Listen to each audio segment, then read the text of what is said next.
Following on from our video about the Suit of Swords, we are going to have a mini video about the Suit of Wands. So if you haven't seen the Suit of Swords video, go and check it out. As we move on to what I like to consider the second suit of the Minor Arcana. It's going to be a mini overview, and if you would like to find out more, then you can come and study with me one-on-one or with the Red Witch School of Tarot. But we went through the swords. We've done that trauma. Often I teach with the swords first for many reasons, but actually a side effect of that reason is we get some of the most stressful cards out the way before we approach the rest of the tarot. And depending on your opinion of fire, which is the element for the Suit of Wands, this can be a mildly easier ride. But it's not quiet, it's not gentle. We do not go gentle into that night. We go fire, we go inferno, or we go home. So the Suit of Wands is another masculine suit. So the swords and the wands are both considered masculine suits. And as mentioned, the Suit of Wands is sponsored by the element of fire. So for all you Aries, Leo and Sagittarians, or with that dominant energy in your chart, these are the cards that may well relate to parts of your personality. So we look at the wands, we look at energy, we look at passion, we look at movement, we look at sex, we look at desire, we look at sports, ambition, ego, drive, rah. We look at warmth, we look at action, doing. It's not a receptive suit, which is why it's not the feminine suit. It's a I'm going to do this, I'm going to get things done. And is there much thought in this suit? Not really. The swords are all about the thinking, the wands are all about the doing. It's really like the 80s sort of hero of all of the cards.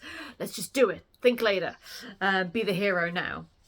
So a couple of different decks here that I've got showing the different depictions of wands. The Thoth deck here with the Ace of Wands. Now, as I mentioned last time, the ace is always going to be the primal energy of the suit. So it's unspoiled, it is not tainted by human hands, which can be quite tainty, and it is that energy come down from the heavens directly into our world. So the gift of fire can be a gift of energy, healing, arousal, creativity, energy, an opportunity for you to go do the thing, a holiday, an adventure.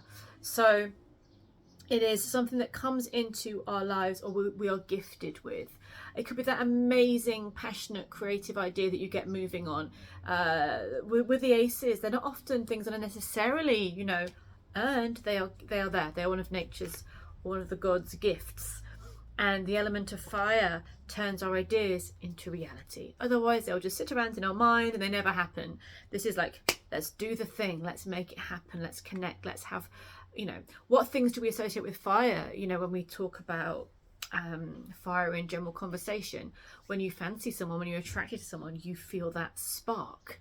Or when you've kind of got over something, the fire's gone, or, there's the fire in the head when you're spiritually awakened and having the visions.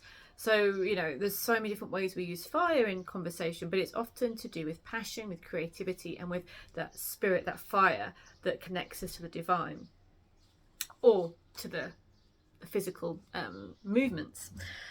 And other cards we have, as in all of the, no, not all of them, as in a lot of the cards, the more we get involved, the more the humans get involved, which basically you go from ace to 10 in each of the suits. You go from the ace to the number 10. And with the wands, because it is an active masculine suit, ace is pure and fire, and we get to 10 and we've gone to that people doing too much, tampering too much, getting way too exhausted. So that's a 10 of wands there. So you can see the 10 of wands as someone that's had a zillion projects going and gone, I can do it, I can do it, I can do it. And suddenly, guess what? You have to do it and you haven't got any time. And maybe time management isn't the kind of the blessing of this suit of cards. Enthusiasm, yes. but also that stubbornness, that pride. We can get that with the fire energy too, because as we get into these later fire cards, do you remember last time we had the later air cards, sword cards, were about increased anxiety, stress and worry. These later wands cards, sorry, are all about overdoing it, overburdened, or too proud to step down. And anyone that knows a fire sign, no, we can be blooming proud, and we can take on all the things and maybe not ask for help. So there is an energy here of being that big hero that I was talking about earlier, and not wanting to show weakness, like, or being too stubborn with that energy of I do this, to actually say maybe I was wrong, maybe I could do it a different way, maybe I could ask for help, you know. So as is key with these more masculine active suits, the more people get involved, so the numbers go up to 10, the more complicated things become. But there's some super happy cards within the suit of wands.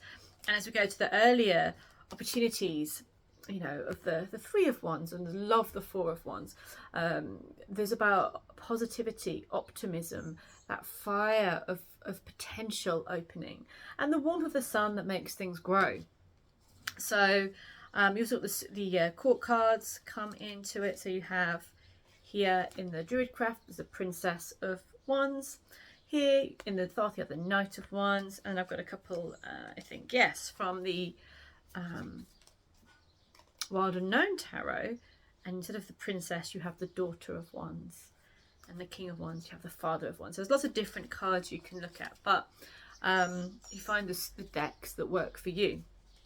So when you're looking at the suit of wands, what you want to be looking at is realistically, the first few cards are the purer, more enthusiastic, more open, exciting energy of the suit of fire. As we get towards the end, you know, the 9 and the 10, sometimes a 7 as well, it can be a bit like, oh gosh, I said I could do all this stuff. I haven't really planned for doing all this stuff, and now I've got to do it. This deadline tomorrow, and it's 3 a.m. and there's not enough coffee in the world.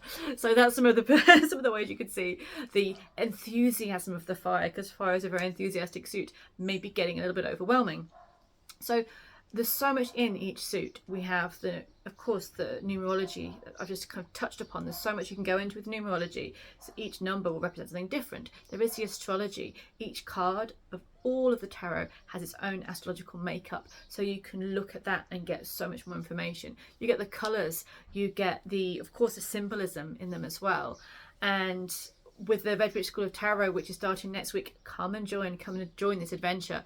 You get to find out all about how to work through the 78 cards, how to use those reflections of wisdom to enhance your life, to empower your life, and also to do readings. So if this all sounds good, because it's a lot of fun, and it's just a lifelong journey of wisdom, you know, it's a path that you can always dive deeper into, then you are more than welcome to come and join as we begin next week. Whether you want to learn the tarot to be a tarot reader for other people, or for creativity, for using it for your practices, your writing, your whatever you have going on in your spiritual practice, it is also an amazing tool for self-reflection. So you can work with the tarot for many, many different reasons, but it's a wonderful, deep and powerful tool, and there's so much more to it than often people think. So if you want to find out more, come and join the Red Witch School of Tarot. I would love to have you there.